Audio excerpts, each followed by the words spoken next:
Today, a truck rammed into a huge group of people near Tel Aviv. Arab language media is reporting that this is a terrorist attack. At least 35 people were hit. 6 are in critical condition. While we are waiting confirmation from official authorities, Israel's people have actually faced multiple ramming attacks in past months. Imagine on your way to work, someone passing by was so filled with hatred that they decided that they would try to murder you and dozens of innocent people around you. That is the enemy that Israel faces. On 7 fronts and at home, there are people who would end their own lives just to end ours. That's why Israel's people are fighting for their lives. That's why Israel's troops, many of them ordinary people, taken out of regular life and drafted for months on end into reserve duty, are putting themselves in harm's way. They are doing what they must to ensure that tomorrow is safer for their families at home. Some of them were protecting Israel's people from up in the sky. You've no doubt heard of Israel's strikes in the Islamic Republic of Iran yesterday. Over 100 of Israel's Air Force planes attacked military targets across Iran. Targets included ballistic missile production facilities and Iran's air defense capabilities. Without air defense, the Iranian skies are exposed to further strikes. Israel knocked down Iran's walls, but did not burn down their cities, nor did it hurt the Iranian people, whom Israelis do not hate nor wish to hurt. What Israel did was intended to get the Islamic Republic of Iran to stop its aggression and murder of our people, the Palestinian people, the Yemenite people, the Syrian people, the Lebanese people, the Iraqi people, and basically every nation whose country they had disintegrated and took over. Remember, on October 1st, the Islamic Republic of Iran fired around 200 ballistic missiles at Israel, maybe the largest attack of its kind ever. No country in the entire world ever had to deal with anything like that. But that's not all. On April 14, the Iranian regime and its proxies fired over 300 ballistic and cruise missiles, as well as attack drones at Israeli military and civilian targets. Since October 8th of last year, Iran's terror army in Lebanon, Hezbollah, fired around 15,000 Iranian rockets, missiles, and drones at people in Israel. And October 7th of last year, Iran's terror proxies in the Gaza Strip launched this war with the deadliest day for the Jewish people since the Nazi Holocaust. This is in addition to multiple attacks from Iran's terror pirates in Yemen, the Houthis, the Iran-backed Shia militias in Syria and in Iraq. In Tehran right now, there's a massive billboard threatening Israel with yet another October 7th massacre. Hamas multiple times said they would repeat the October 7th massacre just given the chances. And Hezbollah just released a video explicitly announcing they are targeting tens of towns and villages with all of their civilians in Israel. This is not a normal reality, not by any standards at all. Not one other country in the entire universe has to put up with such a situation. You see, as a mother of 4 children, every time a motorcycle drives by, every one of the kids is on edge, as it sounds like the sound of a siren. Staying for hours on end 17 times a day in the safe room with children, given the incessant barrage of rockets from the Islamic Republic of Iran and its proxies, is not something which any country can demand of Israel to normalize. And yet people who lived in the south of Israel had for over 20 years prior to October 7th a reality in which they had rockets flying over their heads from Hamas in Gaza.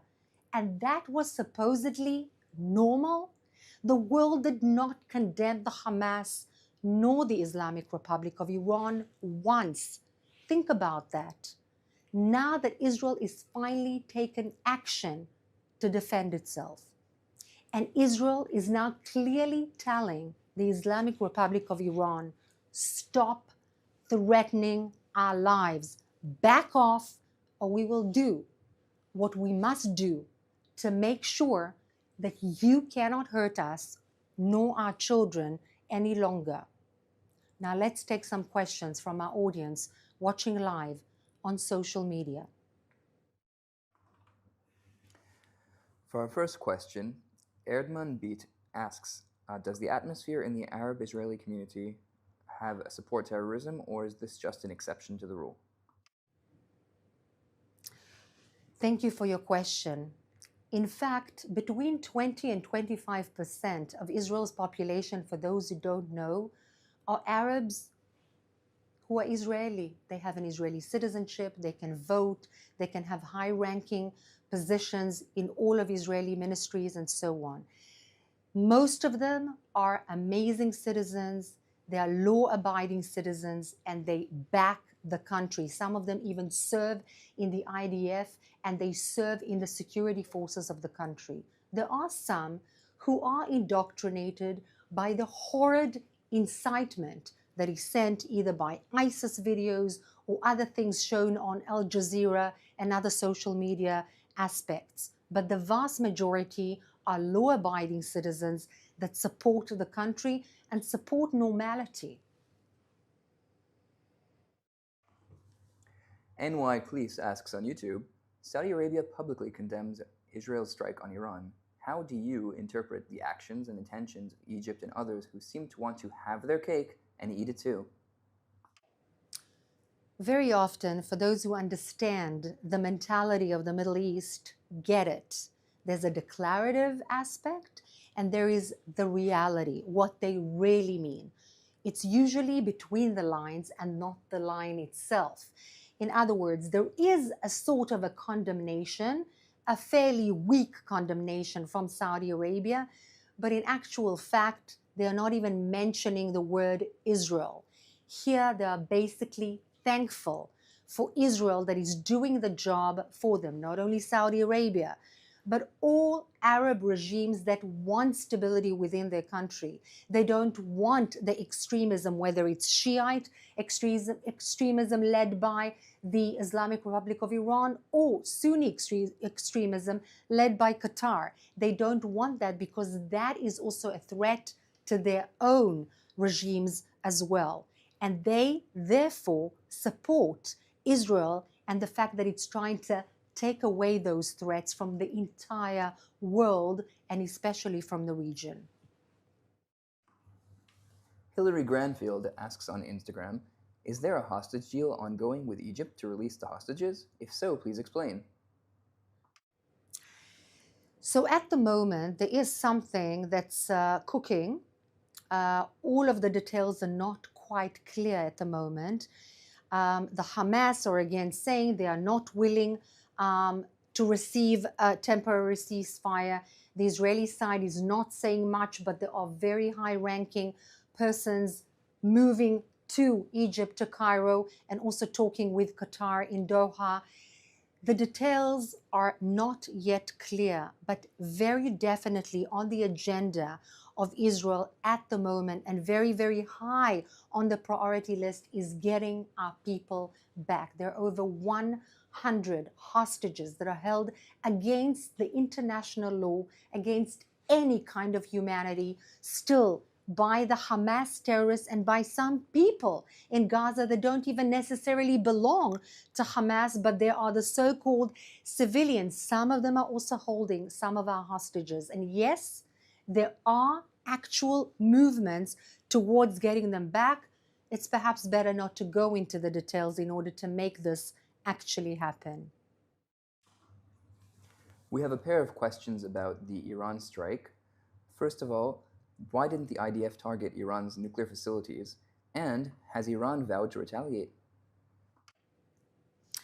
So the Islamic Republic of Iran, and I stress that instead of using the word Iran, because we as Israelis have nothing against the Iranian people, the vast majority of whom are indeed our friends and the friends of regional stability. So the Islamic Republic of Iran, in fact, waged a war against Israel. Yes, they have almost nuclear capabilities, and also they have the funding, the energy sources that fund all of their warring aspirations. But this is a very delicate time for one of Israel's biggest allies, if not the biggest one, and that is the US. And yes, everybody knows that there is a certain request from the United States of America regarding keeping the regional instability low at this point. And yes, Israel took that into account and respected, but it targeted very specifically not civilians, but military targets that actually pretty much destroyed all of the air defenses of the Islamic Republic of Iran, meaning indeed that may lead the way to, and when, if Iran does retaliate, to an ability of the Israeli Defense Forces or other countries to actually infiltrate the skies of Iran. And that is a very important target, particularly since they were very, very precise, showing a huge success in technology, and also, not less importantly, the fact that Israel does not want to hurt one Iranian civilian if unnecessary. So yes, that was the precise attempt and success of Israel. Sarah asks, when is UNRWA stepping out of Israel? If it was up to me, it would be yesterday. But there are certain steps that need to take place in a democratic country with a legal system, and that's what Israel is. And there is a legal process taking place to make away with this particular arm of the Hamas, of the designated terrorist organization that is in place not only in Israel but in other places, in fact in the West Bank, in Gaza, actually lending a hand to the terrorists to make sure that what they want implemented is in fact implemented. It's absolutely unreal that the entire international arena is funding with taxpayers' money this organization that should have been made away with tens of years ago. So as far as I'm concerned, yesterday, it'll take a little bit more time, but God willing, it will happen soon enough. Thank you, Ruth. And for our last question, Norse Mythology on YouTube asks, what can citizens of other countries do to help Israel? My apology, could you please repeat that question? What can citizens of other countries do to help Israel? Brilliant question. Perhaps the best one. Why? Because it gives you the power to do. And that's what I appreciate the most. Every single one of us can do. We have circles of influence, whether we are students, whether we are in professional syndicates, whether we are at schools, whether we are at universities, whether we are speakers. We can write to our elected officials. We can write an op-ed in newspapers, whether they are local or national. We can speak on certain social media that every single person has. We can get a group on WhatsApp to explain what's happening and have them then explain as well. There are so many things that each one of us can do, and sometimes it seems as if it's a small thing to do, and it takes a little energy, and yet the ripple effect of every one of us is a world in its own. So I encourage you, take an initiative, do. You make a huge difference, and thank you for asking that. Thank you so much for being with us. As you know, the clock was moved in Israel, so tomorrow at 3 p.m. Israel time from the winter clock, we'll see you again. Take care.